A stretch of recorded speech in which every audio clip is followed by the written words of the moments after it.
ಪೊನ್ನಂಪೇಟೆ ತಾಲೂಕಿನ ಕಳತ್ಮಾಡು ಗ್ರಾಮದ ಕಾಫಿ ತೋಟವೊಂದರಲ್ಲಿ ಗಂಡು ಕಾಡಾನೆಯೊಂದರ ಮೃತದೇಹ ಪತ್ತೆಯಾಗಿದೆ. ಭಾನುವಾರ ಸಂಜೆ ಕಾಡಾನೆ ಮೃತಪಟ್ಟಿರಬಹುದೆಂದು ಶಂಕಿಸಲಾಗಿದ್ದು, ಕಾಫಿ ತೋಟದಲ್ಲಿ ಕಾಡಾನೆಯ ಕಳೇಬರ ಕಂಡುಬಂದ ಹಿನ್ನೆಲೆ ಸ್ಥಳೀಯರಾದ ಐಮನ್ ಖಾನ್ ಎಂಬುವರು ಮಾಹಿತಿ ನೀಡಿದ ಮೇರೆಗೆ ಸ್ಥಳಕ್ಕೆ ವಿರಾಜಪೇಟೆ ಅರಣ್ಯಾಧಿಕಾರಿ ದಿಯಂಡ ಸಂಜು ಹಾಗೂ ಸಿಬ್ಬಂದಿಗಳು ಭೇಟಿ ನೀಡಿ ಪರಿಶೀಲಿಸಿ ಪೊನ್ನಂಪೇಟೆ ವಲಯ ಅರಣ್ಯಾಧಿಕಾರಿಗಳ ಗಮನಕ್ಕೆ ತಂದಿದ್ದಾರೆ. ಪೊನ್ನಂಪೇಟೆ ವಲಯ ಅರಣ್ಯಾಧಿಕಾರಿ ಬಿಎಂ ಶಂಕರ್, ಎಸಿಎಫ್ ಗೋಪಾಲ್, ಉಪ ಅರಣ್ಯ ಸಂರಕ್ಷಣಾಧಿಕಾರಿ ಜಗನ್ನಾಥ್ ಹಾಗೂ ಸಿಬ್ಬಂದಿಗಳು ಸ್ಥಳಕ್ಕೆ ಭೇಟಿ ನೀಡಿ ಪರಿಶೀಲಿಸಿದರು. ಅರಣ್ಯ ಇಲಾಖೆಯ ವೈದ್ಯಾಧಿಕಾರಿ ಡಾಕ್ಟರ್ ರಮೇಶ್ ಅವರು ಸೋಮವಾರ ಕಾಡಾನೆ ಕಳೇಬರದ ಮರಣೋತ್ತರ ಪರೀಕ್ಷೆಯನ್ನ ನಡೆಸಿದರು. ಕೊಡಗು ಚಾನಲ್ ವರದಿ ಚಂಪಾ ಗಗನ, ಪೊನ್ನಂಪೇಟೆ.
ಬರುತ್ತೆ.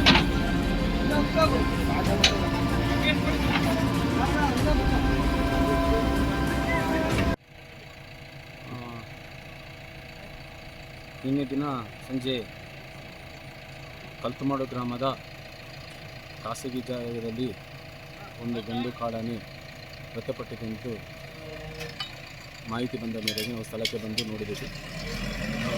ಸುಮಾರು 55ರಿಂದ 60 ವರ್ಷ ಪ್ರಾಯದ ಗಂಡು ಆನೆ ಸತ್ತೋಗಿತ್ತು. ಮೇಲ್ನೋಟಕ್ಕೆ ಯಾವುದೇ ಗಾಯದ ಗುರುತುಗಳು ಏನೂ ಕಂಡುಬಂದಿರಲಿಲ್ಲ. ಅದೇ ರೀತಿ ಈ ದಿನ ಪಶುವೈದ್ಯಾಧಿಕಾರಿಗಳನ್ನು ಸ್ಥಳಕ್ಕೆ ಬರಮಾಡಿಕೊಂಡು ಮರಣೋತ್ತರ ಪರಿಶೀಲನೆ ನಡೆಸಲಾಗಿದೆ. ಮರಣೋತ್ತರ ಪರೀಕ್ಷೆಯಲ್ಲಿ ಯಾವುದೇ ನಿರ್ದಿಷ್ಟ ಕಾರಣಗಳು ತಿಳಿದುಬಂದಿರುವುದಿಲ್ಲ. ಸದರಿ ಆನೆಯ ಲಿವರ್, ಹಾರ್ಟ್, ಕಿಡ್ನಿ ಇಂಥದನ್ನು ಸ್ಯಾಂಪಲ್ ತೆಗೆದುಕೊಂಡು ಈಗ ಪ್ರಯೋಗಾಲಯಕ್ಕೆ ಮರಣದ ಸತ್ಯಾಂಶವನ್ನು ತಿಳಿಯಲು ಕಳಿಸಿಕೊಡಲಾಗಿದೆ. ಸ್ಥಳಕ್ಕೆ ನಮ್ಮ DFO ಜಗನ್ನಾಥ್ ಸರ್ ಅವರು ಮತ್ತು ನಾಗರಹೊಳೆ ಅವರು ಆಗಮಿಸಿದ್ದಾರೆ. ಮರಣೋತ್ತರ ಪರೀಕ್ಷೆಯನ್ನು ನಾಗರಹೊಳೆ ಟೈಗರ್ ರಿಸರ್ವಿನ ವೈದ್ಯಾಧಿಕಾರಿಗಳ ಡಾಕ್ಟರ್ ರಮೇಶ್ ಅವರು ನಡೆಸಿದ್ದಾರೆ.